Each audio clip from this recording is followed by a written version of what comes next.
नमस्कार, मी प्रियंका. तुम्हा सगळ्यांचं आयलो नगर मध्ये स्वागत. प्रेक्षक हो, रुचकर पदार्थ खाणं हे तुम्हा आम्हाला सगळ्यांनाच आवडतं आणि हीच खाद्य संस्कृती जपत आपल्या अहिल्यानगर जिल्ह्यातील सारोळा कासार येथील आपली आजी यांनी महाराष्ट्रातच नव्हे तर जगभर लोकप्रियता मिळवली आहे.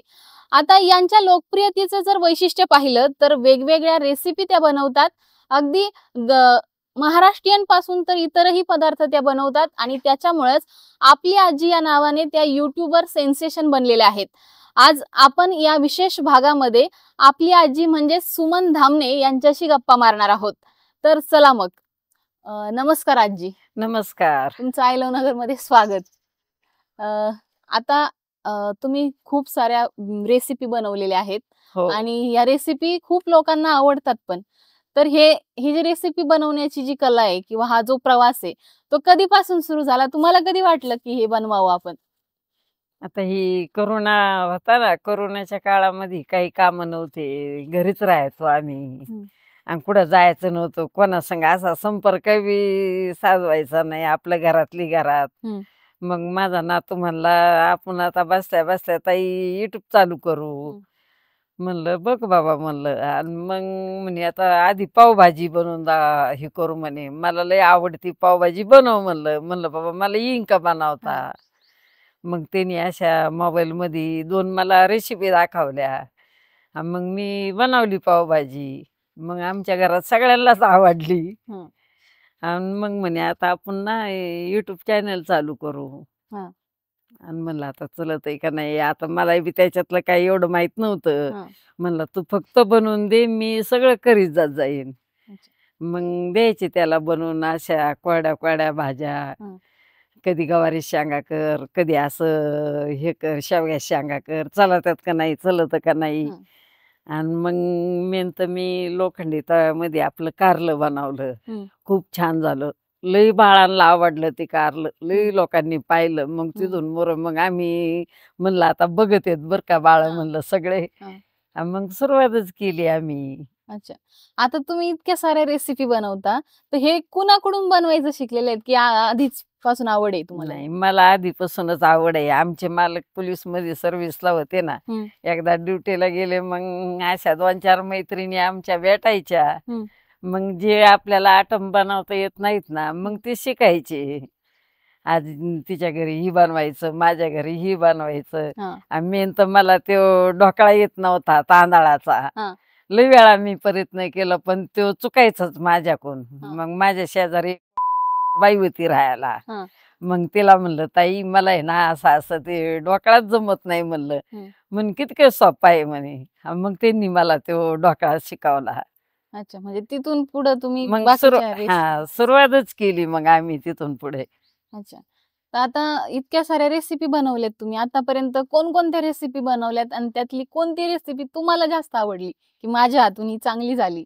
आता मग सगळे याच्यात उन्हाळ्यामध्ये थंड, आपल्या सणाच्या दिवशी असे याचे आटम, फराळाचे आटम सगळ्या बनवून दाखवलेल्या आहेत मी. आणि मग आमच्या घरात बी मला पण आम्हाला पुरणपोळी ज्यादा आवडती. हा का? मग आता तुम्ही ज्या भाज्या किंवा भाज्यांच्या जे रेसिपी बनवता किंवा इतर कोणत्या रेसिपी बनवता, त्याच्यासाठी जो भाजीपाला लागतो किंवा मसाले लागतात, ते तुम्ही घरी बनवता का कसं? आता मसाले काय, ते भाजीपाला तर मळ्यात असतोच, आपला आणायचं मळ्यातून आणि बनवायची ताजी ताजी भाजी. अच्छा. आणि मसाल्याचं मी असा वर्षाचा मसाला करून ठेवायचे आपला. आणि मग माझ्या भाज्या बघायचे ना असे बाळ, मग मला कमेंट करायचे, आजी तुमच्या भाज्या खूप छान असतात, खूप टेस्टी असतात, तुम्ही कोणते मसाले वापरतात. तर मी सांगितलं त्यांना, बाळांनो मी वर्षाचा मसाला एकदम करून ठेवते म्हणे आम्हाला देतान का? देईन म्हणलं. मग माझ्या नातानी ना आम्ही मग घरात विचार झाला आमचा, म्हणे आपण बनवू. आता आम्हाला बी पुष्कळ अडचणी आल्या, माहिती नाही, घरात कोणी करत नाही, तरी पण आम्ही केलं. ही गोळा कर, ती गोळा कर, इकडून इकडून. मग आम्ही सुरुवातच केली. करता करता ते मिरची मसाल्याचं बी चांगलं चाललंय. आता चांगले 5-6 माणसं आम्ही सगळ्या महिला करीत होतो, असं बनवितो. काळा मसाला, खडा मसाला, लाल तरीची मिरची, शेंगदाणा सोलापुरी चटणी, अच्छा. आणि अजून बी 2-3 वाढवायचं विचार आहे आमचा. हा. पण आमचा मसाला तर नगर मध्ये इकतो पण दुसऱ्या देशात बी जातो, लांब लांब जातो. आजी, आता या सगळ्यामध्ये तुमचा जो नातू आहे यश, त्याने चांगली मदत केली तुम्हाला युट्यूबचं जग दाखवलं, सोशल मीडिया दाखवला, तर त्याच्याबद्दल काय सांगाल? किती मेहनत घेतली त्यांनी? त्यांनी खूप मेहनत घेतली मॅडम. आणि त्याला आहे ना, त्याचं पहिलं पण चॅनेल होतं खेळायचं आपलं, त्याला नादच होता ना याचा युट्यूब चॅनेलचा. मग ते बी करीत होता. मग मला म्हणला, ताई आपण दोघं मिळून करीत जात जाऊ. मग आता नुसतं बनवून द्यायचं त्याला, ते आपलं करतो पुढचं मग सगळं. त्याला लय हवस आहे याच्यामध्ये, लय डोकं घालतो तो. आता तुम्ही जिकडे जाताल, आता आपली आजी सगळ्यांना ओळखीची झालेली, महाराष्ट्रभर, महाराष्ट्राच्या बाहेर बी लोक तुम्हाला ओळखायला लागलेत युट्यूबमुळे. तर मग आता लोक तुम्हाला भेटायला येत असतील, किंवा तुम्ही दुसरीकडे गेल्यावर लोक सेल्फी वगैरे घेत असतील, तुमची एक नवीन ओळख निर्माण झाली, तर कसं वाटतंय? काय वाटतं त्यावेळेस? मला आनंद वाटतो. फोटो काढीत येत, ओळखीत येत मला. असं कुठे गेलं का, नगरला यायला गेलं का आवाजावर ओळखीत येत. याच्या आधी असं कधी वाटलं होतं का तुम्हाला आपल्याला अशी प्रसिद्धी भेटन किंवा आपल्याला ओळख निर्माण करता येईल या वयामध्ये? ते सगळं नातामुळेच झालं ना माझ्या. आपल्याला काय वाटत होतं आपण एवढं मोठं होऊन मला सारा पुरा महाराष्ट्र ओळखीन, कुठे गेलं तर ओळखीत येत. त्या दिवशी मुंबईला गेले तर किती लोकांनी ओळखलं, फोटो काढले. आता तुम्हाला या कलेसाठी भरपूर पुरस्कार मिळालेले आहेत. याच्यातला मोठा पुरस्कार कोणता, आणि काय वाटत होतं जेव्हा तुम्हाला तो पुरस्कार मिळत होता, त्यावेळेसची भावना काय होती नेमकी? पहिल्या सुरुवातीला राज्यपालच्या हाताने मला हे झालं, आणि यांना फडणवीस साहेबांना पण राखी बांधायला गेले होते मी. तेव्हा पण मला खूप आनंद वाटला, भारी वाटलं तिथं. एवढ्या लांब जाऊन ना? एवढ्या लांब जाऊन. आता तुम्ही काही मसाले बनवता, याच्यामध्ये कोणकोणते मसाले जे तुम्ही विकता?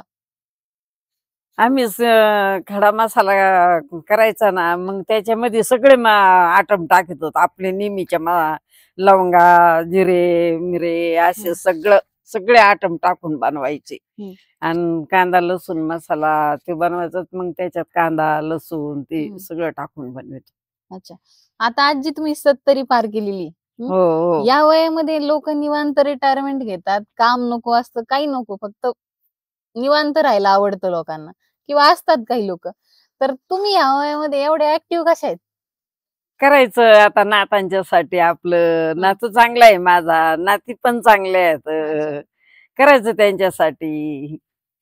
बसून तरी कुठं माणसाला मासित का, मग करीत राहायचं, आपली पण तब्येत चांगली असती. आता काही लोक कसं होतं की आता मला हे जमन का, ह्या वयात मी हे करावं का, असा विचार असतो. तर काही एखादी कला शिकण्याला वयाचं बंधन असतं असं तुम्हाला वाटतं का? नाही, मनात असलं ना त्याला वयाचं बंधन नसतं, शिक्षणाचं बी नसतं. मुळातच माणूस हुशार असलं ना सगळं काही करीत.